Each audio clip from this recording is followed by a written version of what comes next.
આવો નવા અવતાર ધારણ કરીને તમે પાપીનો સંહાર કરો છો પ્રભુ. હા તો પ્રભુ એ પાપી વેરવનો પણ તમે કાંઈક ઉપાય કરો પ્રભુ. કહો અરે આ તો થઈ પરમાર્થની વાત,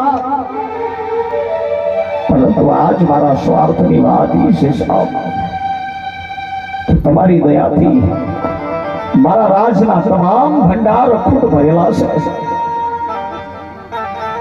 પરંતુ આજ મારા ખજાને એક વાતની ખોટ રહી ગઈ છે સાહેબ. ખોટ એ વાતની છે પ્રભુ કે તમારી દયાથી મારે 3 દીકરીઓ છે, લાસા, લક્ષ્મી ને સગુણા, પરંતુ આજ મારી 3 ગાયોનો ગોવાળ નથી સાહેબ. મારે દીકરો નથી, માટે આજ તમારા દ્વારે હું દીકરો લેવા આવ્યો છું. જદુરાય દીકરો લેવા આવ્યો છું. તું બોલે ભક્તરાજ, આજે મેં પણ જો તમને પ્રસન્ન થાય ને વચન દીધા હોય ને તો આજે વચન ખાતર આજે તમને એક મર ડાલીનું પુષ્પ દઉં, એની 9 માસ સેવાય કરજો. તમારા આંગણે દીકરાનો જન્મ થશે અને તમારા આ દુઃખનું નિવારણ થશે. અરે કહો આ સેવકમાં કહેવાનું છે ને, અરે કહો કે 100 રૂપિયાએ કોઈ મૂડી વાળા નથી કહેવાતા અને એક દીકરાએ કોઈ દીકરા વાળા નથી કહેવાતા પ્રભુ. અરે હા બોલ, જો તમારે મને દેવા હોય ને તો 2 દીકરા આપો ને, એ પણ તમારા જેવા હોય, શામ તમારા જેવા હોય.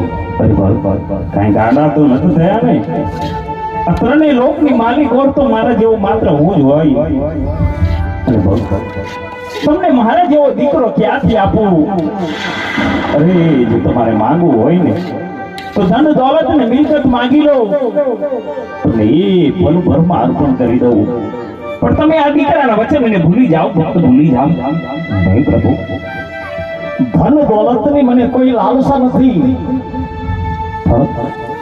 આ ઘોર સમુદ્ર વિલોતા વિલોતા તમારા દ્વાર સુધી આવતો હતો ને, અરે હા, ત્યારે મનમાં દૃઢ સંકલ્પ કર્યો હતો જો આજ દ્વારિકાનો નાથ મને બેટી જાય ને તો દ્વારિકાના નાથને દીકરો બનાવું ને તો ખરું. કારણ મારા જીવનની અંદર મેં ઘણા મેણા ટોળા સાંભળ્યા છે, ઘણા કષ્ટ વીઠા છે પ્રભુ, અને આજ તમારા દ્વારે આવ્યો છું અને દ્વારિકાનો નાથ મને સાક્ષાત બેઠ્યો હોય અને જેવા તેવા વચન લઈ પાછો ફરું ને તો ધિકાર છે મારી ભક્તિની માટે. સમય